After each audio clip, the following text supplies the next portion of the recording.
Stop right there before you donate another family heirloom or feel guilty about your lifetime of treasured possessions. What I'm about to reveal will completely change how you think about organizing your home after 60, and it might just save you from making the biggest decluttering mistake of your life. Here's a shocking truth. The typical American household, led by someone over 60, contains more than 300,000 individual items. That's not just stuff, that's a lifetime of meaningful memories, hard-earned achievements, and irreplaceable connections to your personal history. But here's the problem that nobody's talking about. Nearly every piece of decluttering advice you've heard is completely wrong for your generation. These so-called experts are typically in their 30s, have never faced the challenge of sorting through for decades of meaningful possessions. And their advice is not only ineffective, it's potentially harmful to your well-being and family relationships.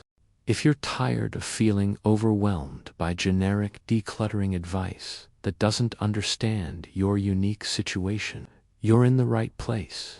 Hit that subscribe button right now and ring the notification bell, because I'm about to expose the 8 most damaging decluttering myths that have been making your life unnecessarily difficult. And please, share this with anyone you know who's struggling with organizing their home. They'll thank you for it today. I'm sharing the revolutionary story of Margaret and Robert, both 67, who completely transformed their approach to their possessions by rejecting these harmful myths.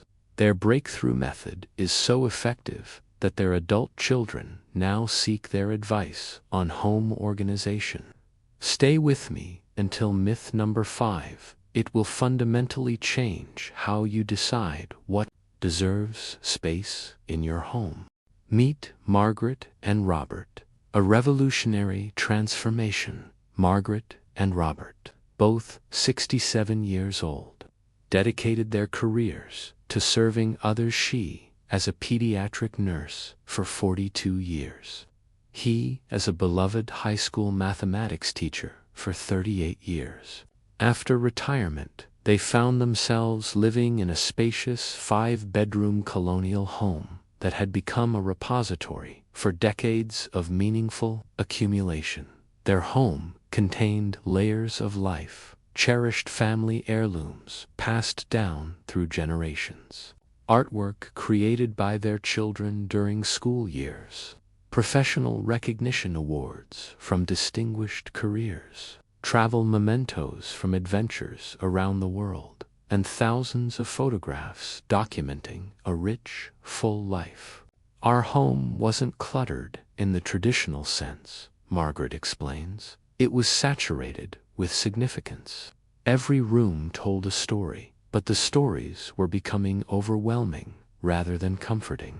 The turning point came when their grandson, who suffered from severe allergies, could no longer visit their home due to dust accumulation around their numerous possessions. This heartbreaking realization forced them to confront the reality that their beloved belongings were actually creating barriers in their relationships. Initially, Margaret and Robert attempted to follow mainstream decluttering methodologies. They watched popular organizing shows, purchased best-selling books, and tried implementing the systems that promised quick transformations. Instead of relief, they experienced intense guilt, physical exhaustion, and emotional distress. Every piece of advice made us feel like failures for valuing our possessions, Robert recalls. We weren't hoarders, struggling with compulsive behavior. We were simply two people who had lived rich, full lives and had the belongings to prove it. That's when they discovered an entirely different philosophy, one specifically designed for their generation's unique challenges and circumstances. Within 8 months, They had completely transformed their relationship with their possessions without sacrificing what truly mattered to them. Their home evolved from a source of stress into a sanctuary of peace, from overwhelming chaos into purposeful curation. Most importantly, their space became truly welcoming rather than intimidating to visitors and family members. Before we dive into these game-changing insights, I want to hear from you. Have you ever felt frustrated by decluttering advice that seemed to ignore your unique situation as someone who's lived a full life? Drop a comment below and share your biggest challenge with organizing your space. Your experience might help someone else who's facing the same struggle now. Let's expose these 8 destructive myths and discover the truthful alternatives that finally worked for Margaret and Robert. Myth number 1. If you haven't used it in a year, discard it immediately. This pervasive and incredibly damaging myth nearly caused Margaret to eliminate her grandmother's hand-embroidered wedding dress, a priceless family artifact that hadn't been worn in decades but carried for generations of matrimonial history and craftsmanship. The reality: the arbitrary one-year rule was developed for disposable consumer goods and trendy fashion items, not for meaningful possessions that serve as bridges to our personal and family heritage. After accumulating belongings for 6 or 7 decades, many items transcend mere utility. They become anchors to our identity and touchstones to our most significant relationships and achievements. The better approach, instead of asking when did I last use this item, start asking, what purpose does this serve in my life narrative? Margaret and Robert developed a sophisticated 3-category system that revolutionized their decision-making process. Utility items, possessions used regularly for practical, functional purposes in daily life. These should be easily accessible and in good working condition. Memory anchors, items that create emotional connections to important people, significant achievements, or transformative moments in your life. These don't need to be used, they need to be meaningful. Legacy treasures, possessions specifically intended for future generations. Items that carry family history, or objects that represent your values and experiences for those who come after you. Once we recognized that different possessions serve entirely different purposes in our lives, the pressure to discard based solely on frequency of use completely disappeared, Margaret explains. My grandmother's wedding dress became a properly preserved legacy treasure for my granddaughter, not something to feel ashamed about maintaining. The science behind this approach, research published in the Journal of Gerontology, demonstrates that meaningful possessions function as identity anchors for older adults, providing crucial continuity of self during major life transitions, such as retirement, health changes, or the loss of loved ones. These objects aren't obstacles to overcome. They're integral components of your identity narrative. Practical implementation. Create a memory anchor collection for each decade of your adult life. Limit each decade to one reasonably sized container and give yourself complete permission to keep items that transport you back to those significant periods without requiring justification or explanation to anyone. For legacy treasures, attach a brief note explaining their significance and identifying their intended recipient. This documentation preserves the story even if circumstances change. Have you ever regretted discarding something meaningful because someone told you the one-year rule was absolute? I'd love to hear your story in the comments. Sometimes sharing these experiences helps us process the loss and helps others avoid similar mistakes. Myth number 2. Decluttering must be completed quickly and aggressively. Margaret vividly remembers watching television programs where entire homes underwent complete transformations in single weekends. When she and Robert attempted this intensive approach, they experienced complete physical and emotional burnout, developing decision fatigue so severe they couldn't continue the process. The reality: after accumulating possessions for 60+ years, expecting to sort through them in mere days isn't just unrealistic, it's physically dangerous and emotionally harmful. Rapid decluttering inevitably leads to regrettable decisions and complete exhaustion. We were attempting to process 44 years of marriage in one weekend, Robert remembers. By Sunday evening, we were making arbitrary decisions just to finish the project, and we were both physically drained and emotionally devastated.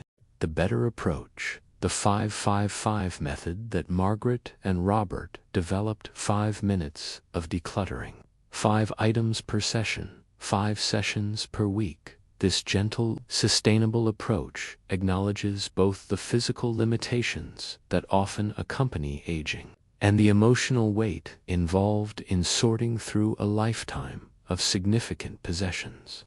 It transforms decluttering from an overwhelming project into a manageable, even enjoyable practice. The 555 method changed our entire experience, Margaret emphasizes. Suddenly, we weren't racing against arbitrary deadlines. We could thoughtfully consider each item's place in our lives. Most importantly, we weren't exhausted at the end of each session.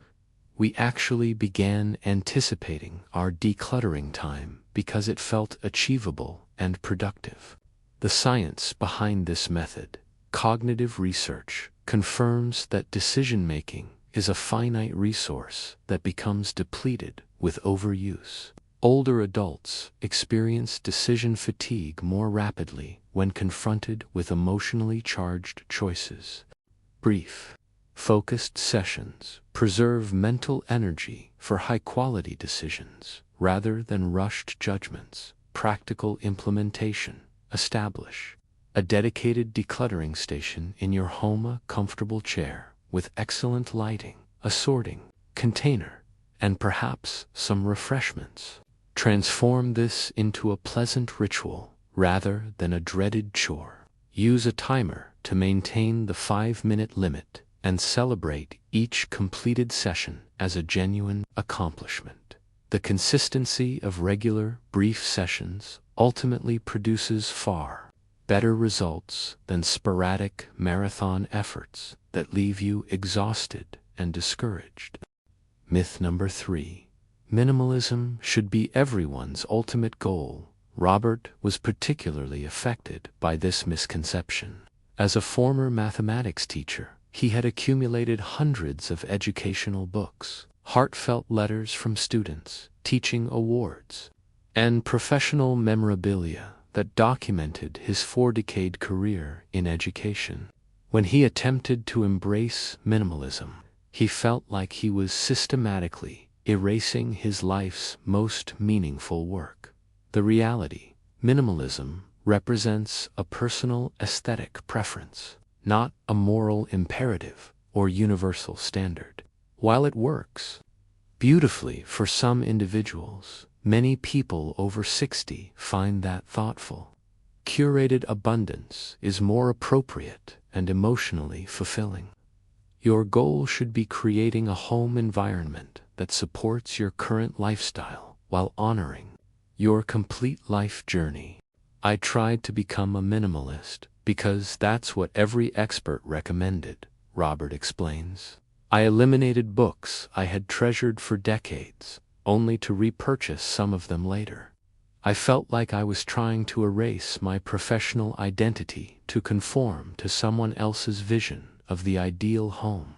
The better approach: purposeful curation, maintaining items that serve either a current practical function or a meaningful emotional connection, but displaying and organizing them with intention and care. For Robert, this transformation meant creating a dedicated home library featuring his most treasured educational resources, displaying carefully selected teaching awards, and organizing decades of student letters in beautiful albums that could be enjoyed and shared rather than hidden away. He released duplicate books and outdated paperwork that no longer served any purpose, but he honored the items that told his professional story.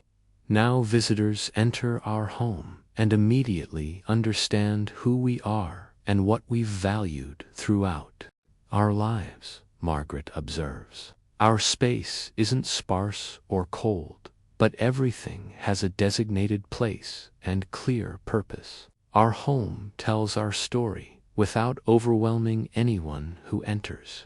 The science behind this approach, environmental psychology studies, demonstrate that our homes both reflect and reinforce our personal identities. For individuals with rich, extensive life experiences, a carefully curated selection of meaningful objects provides psychological comfort and reinforces self-continuity during periods of significant change. Practical implementation: instead of trying to minimize everything, focus on showcasing what matters most.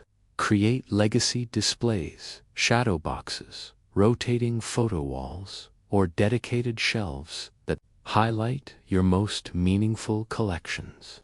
Consider seasonal or thematic displays that allow you to enjoy more of your treasures without cluttering every available surface. Remember, your home should feel like a reflection of your complete life story, not a magazine photograph that could belong to anyone. Myth number 4. Keeping items for sentimental reasons is irrational. This particular myth brought Margaret to tears during their decluttering journey.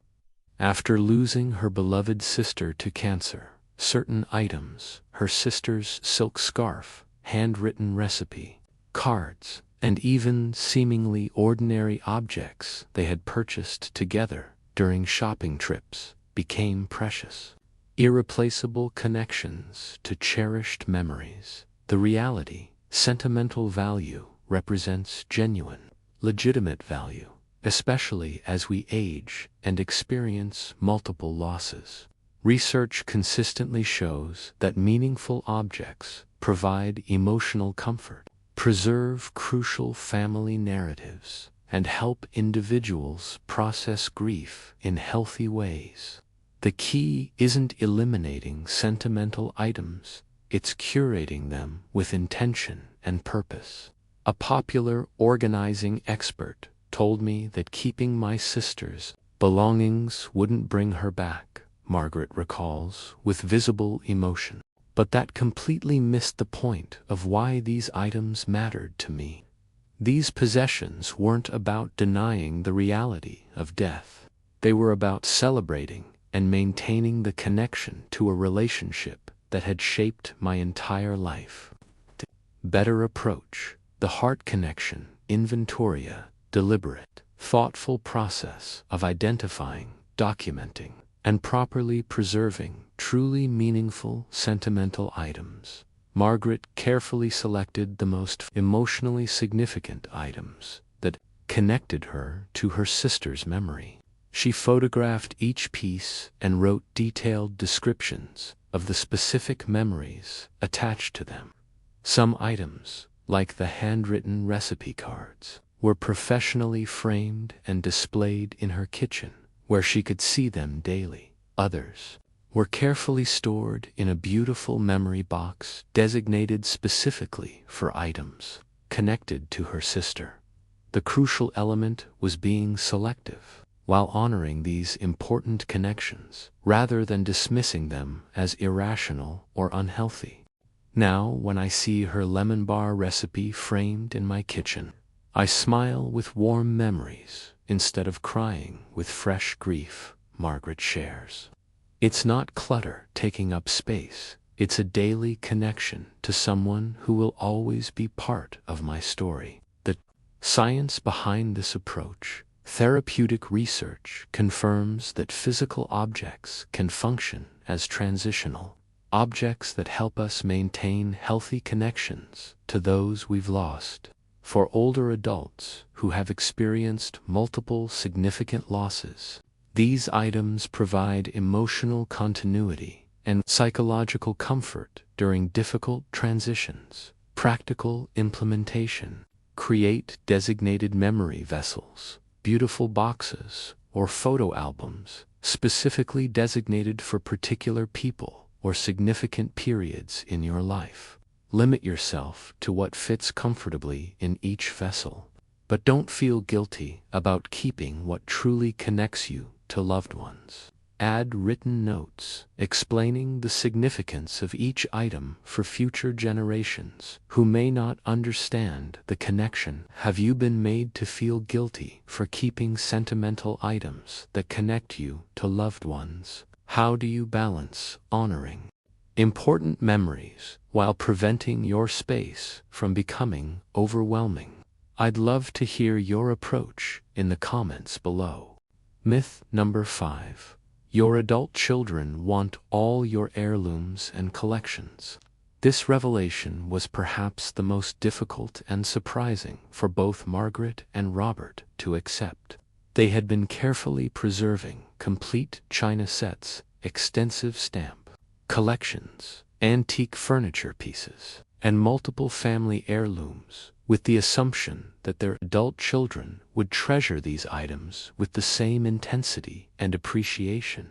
The reality, generational preferences regarding possessions, have shifted dramatically over the past several decades. Most millennials and Generation X adults prefer experiences over material possessions and have developed entirely different aesthetic preferences. Maintaining items solely for the purpose of passing them down often creates future burdens for your children rather than preserving meaningful family legacy. When we finally initiated honest, pressure-free conversations with our children about what they actually wanted to inherit, we were completely shocked, Robert admits. The antique dining room set we had been carefully preserving for our daughter. She confessed she had no space for it in her modern apartment and preferred contemporary furniture styles. But she desperately wanted my collection of handwritten family recipes and our photo albums documenting family history. The better approach: the legacy conversation, direct, pressure-free discussions with family members about which items hold genuine meaning for them, followed by documenting the stories and significance behind important pieces. Margaret and Robert invited each of their adult children to visit separately and walk through their home, noting items that genuinely resonated with them personally. They were surprised to discover that their son valued Robert's vintage record collection, but had no interest in the valuable coin collection his grandfather had bequeathed. Their daughter wanted Margaret's handwritten recipe cards and family photographs, but had no desire for the fine china that had been passed down through generations. Once we understood what they truly valued and connected with, we could make much better decisions about everything else, Margaret explains. It was incredibly liberating to realize we didn't need to preserve items that no one in the next generation actually wanted or appreciated. The science behind this approach.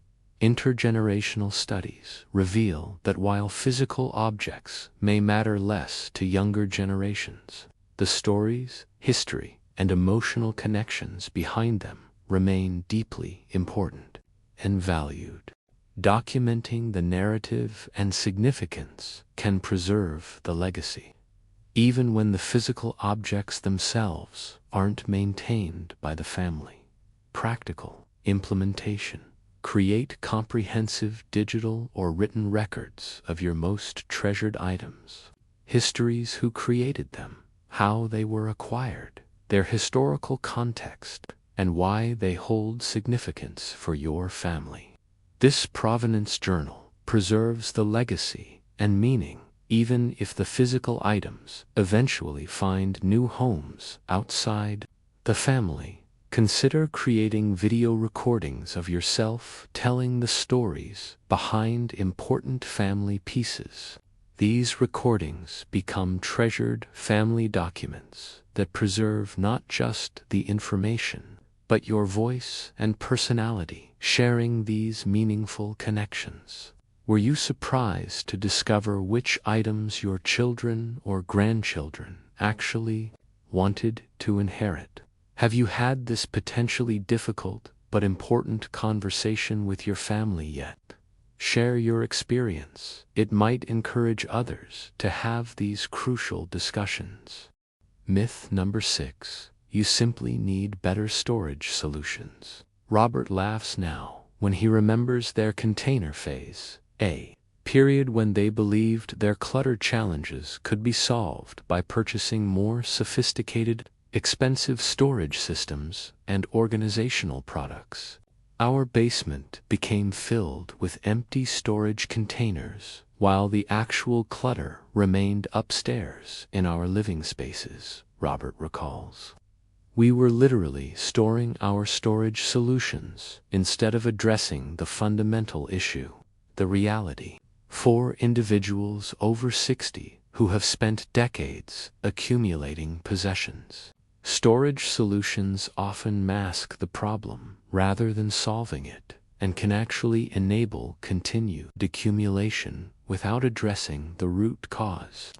We spent hundreds of dollars on beautiful containers, specialized hangers, and elaborate shelf systems, Margaret remembers. But all we accomplished was organizing our clutter rather than thoughtfully addressing it. Plus, many of those systems required bending, reaching, or climbing that became physically challenging as we aged.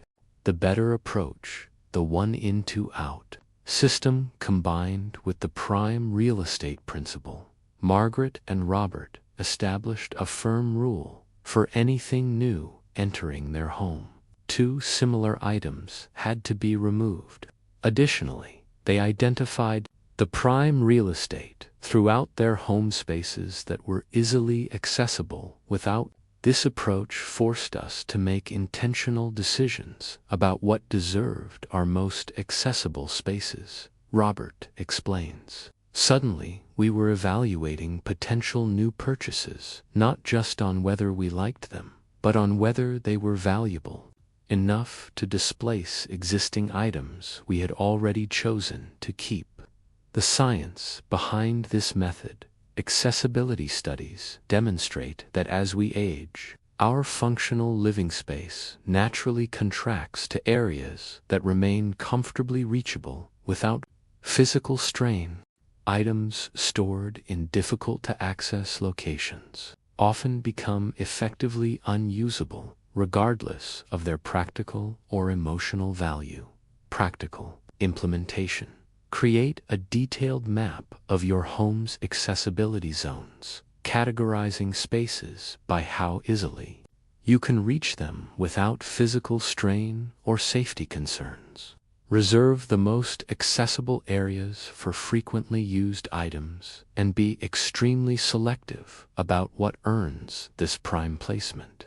For collections or seasonal items, consider implementing rotating displays rather than attempting to show everything simultaneously. Myth number 7. Everything in your home should serve a practical purpose. This myth particularly affected Margaret's approach to her extensive collection of craft supplies. Having been a passionate quilter and knitter throughout her adult life, she had accumulated fabrics, yarns, and specialized tools, many of which hadn't been used recently as arthritis had gradually limited her fine motor abilities. The reality, as we age, our relationship with hobbies and creative pursuits naturally evolves and changes. However, that doesn't diminish the psychological and emotional value of creative possessions, items that connect us to our sense of capability, possibility, and creative identity serve crucial psychological purposes that extend far beyond immediate practical utility.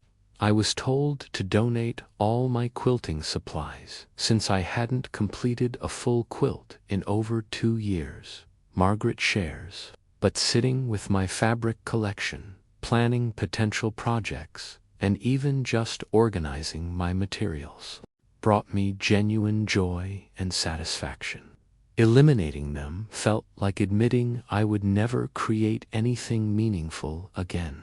The better approach, the creative capacity shift, acknowledging changes in physical abilities, while discovering new ways to engage with lifelong passions and their associated possessions. Instead of abandoning her quilting identity entirely, Margaret created a more physically accessible creative space featuring her favorite fabrics and most essential tools. She began focusing on smaller projects that worked within her current physical capabilities and started inviting her granddaughter for regular crafting sessions, where she could share her knowledge and skills across generations. I kept what continued to inspire me and what I could realistically use, but I released the expectation of creating in exactly the same way I used to, she explains. Now my supplies aren't a painful reminder of what I can no longer do, they're an invitation to explore what I still can accomplish. The science behind this approach, occupational therapy research, confirms that maintaining connections to lifelong skills and interests supports cognitive health and emotional well-being in older adults, even when those activities must be significantly modified. Creative identity and artistic expression remain important throughout life and contribute to successful aging. Practical implementation for hobby supplies and creative tools. Create a possibility space rather than focusing solely on current output or productivity. Keep materials that continue to inspire you, but be realistic about physical limitations and changing capabilities. Consider how you might adapt beloved hobbies or share them across generations when direct participation becomes challenging. Have you struggled with letting go of hobby supplies or creative tools as your physical capabilities have changed? How have you successfully adapted your creative pursuits over time?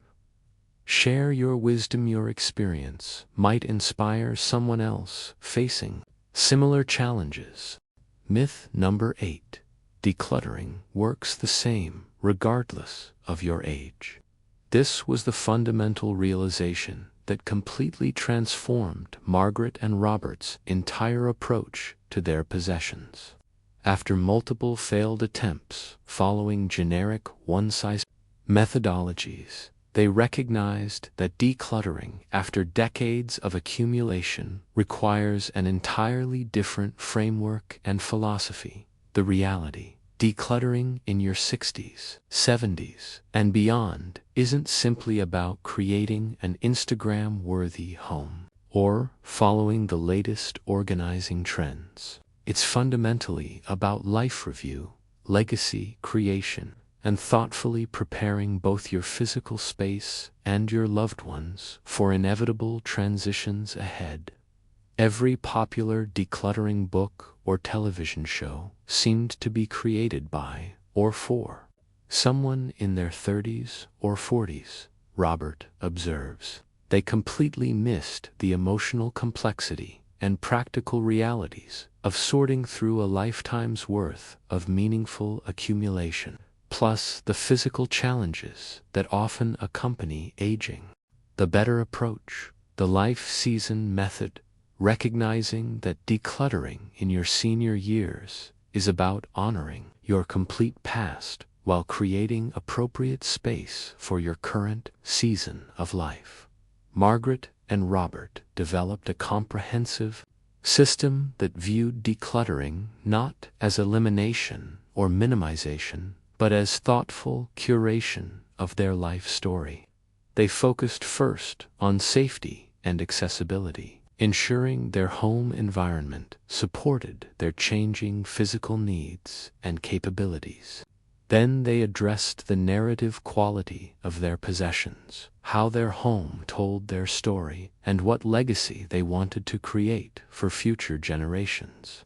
We stopped trying to erase evidence of our long, full lives, Margaret says. Instead, we became curators of our own personal history, keeping what best represented each important chapter and what continued to serve us in our present circumstances. The science behind this philosophy. Developmental psychology identifies life review as a crucial developmental task in later years.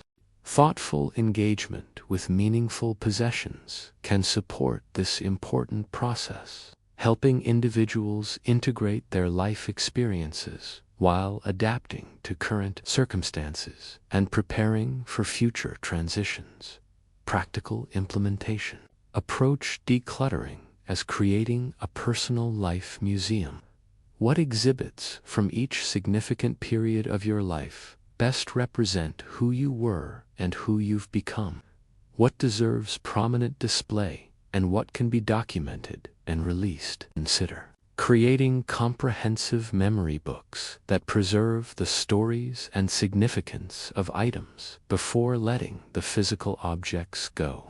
The transformation. Margaret and Robert's new reality. 18 months after rejecting these 8 destructive decluttering myths, Margaret and Robert's home and lives have been completely transformed, but not in the way most organizing shows or books would portray. Their home isn't minimalist. It's not a showplace of perfect organizational systems or Instagram-worthy spaces. Instead, it has evolved into a comfortable, accessible environment that tells their story while supporting their current needs and lifestyle. We can locate what we need when we need it, Robert says with satisfaction. Our grandchildren can visit without their allergies being triggered by dust accumulation. But most importantly, we're no longer stressed by our possessions or feeling guilty about what we've chosen to keep, Margaret adds. The breathing room we've created isn't just physical, it's emotional and psychological. By being intentional about what remains in our home, each item brings joy and meaning rather than obligation or anxiety. The unexpected benefit emerged in their family relationships. By initiating difficult but honest conversations about heirlooms and legacy items, they actually strengthened their connections with their adult children. By documenting the stories behind meaningful objects, they preserved family history in ways that resonated across generations. Our daughter recently told us something that made all our effort feel worthwhile, Margaret shares with visible emotion. She said that for the first time, she wasn't anxious about eventually dealing with our home after we're gone. She understood the stories that mattered, knew which items were truly important, and wouldn't be overwhelmed by decades of undocumented accumulation. This represents perhaps the greatest gift of thoughtful decluttering in our senior years. Peace of mind, not just for ourselves, but for those we love most. Your journey forward, if you've recognized yourself in Margaret and Robert's story. Remember that decluttering after 60 isn't about following someone else's arbitrary rules or conforming to trends designed for different generations. It's about creating a home environment that honors your complete past while supporting your present needs and future hopes. Which of these 8 decluttering myths has impacted your approach to organizing your home? Share your thoughts in the comments below. Insights might be exactly what another community member needs to hear to start their own transformation. If you found genuine value in today's content, please hit that like button and share this video with friends who might be struggling with their own decluttering challenges. Your sharing could be the catalyst that helps someone break free from advice that wasn't designed for their unique situation. Don't forget to subscribe to our channel for more content specifically designed for our generation's unique challenges and opportunities.